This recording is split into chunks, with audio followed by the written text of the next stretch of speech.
Alright, so before we head into the final master bus processing, I want to show you a little thing called automation. Automation is the thing that makes a good mix great. It just adds all the movement, all the contrast, and it just makes a mix work really well. So I have a bunch of automated stuff over here. For example, if we start at the top, I've got the effects VCA, which controls the level of all my effect auxiliaries over here. And at the end of this song, I am drying up her lead vocal because that is the only thing that remains after all the instruments dim down. And it just felt weird to have a reverb wash that out and ring through, and I just wanted it to create a contrast and make it drier. So this is what I did. Everything I could have been someday, child's play. Everything I could have been someday. So by automating this level over here, you can see on this blue lines that it is actually affecting all of these faders of these auxiliary tracks. So I can take down all my effects with one go, and I don't need to redo that for every effect that I want to manipulate. I've also got a delay VCA for when I need it. I didn't use it this time. It says no group, so we didn't engage it.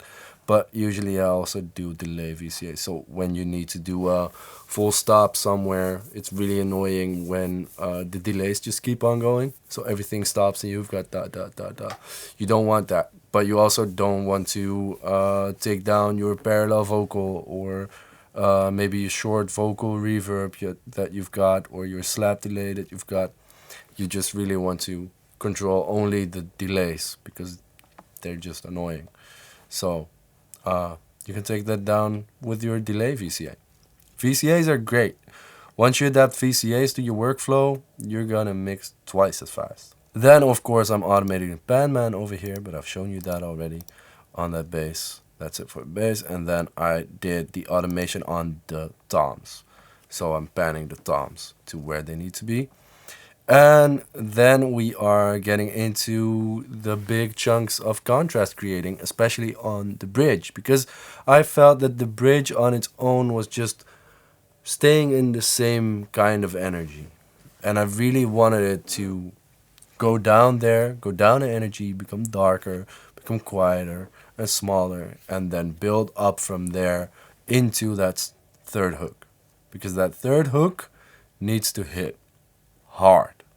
Which is also why I turned up the parallel drum and bass, my parallel compression on drums.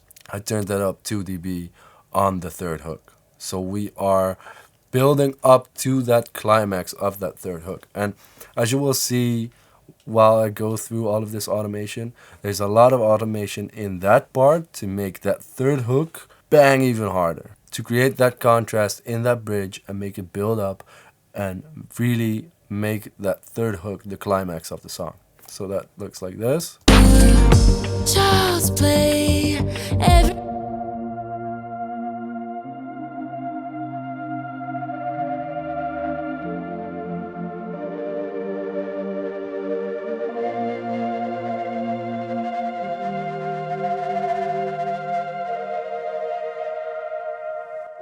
So that just opens it up and gently rises it in at the energy, and then it just becomes brighter and fuller and everything. And then if all the elements over there do the same thing, then we can really create some nice contrast and really get into that last hook. Then over here I've got the guitar, the acoustic guitar. You can see on the first verse it was too much for me to have it super wide already, because the way these are recorded, they're pretty wide. If you look at the correlation meter, they're dancing around the middle.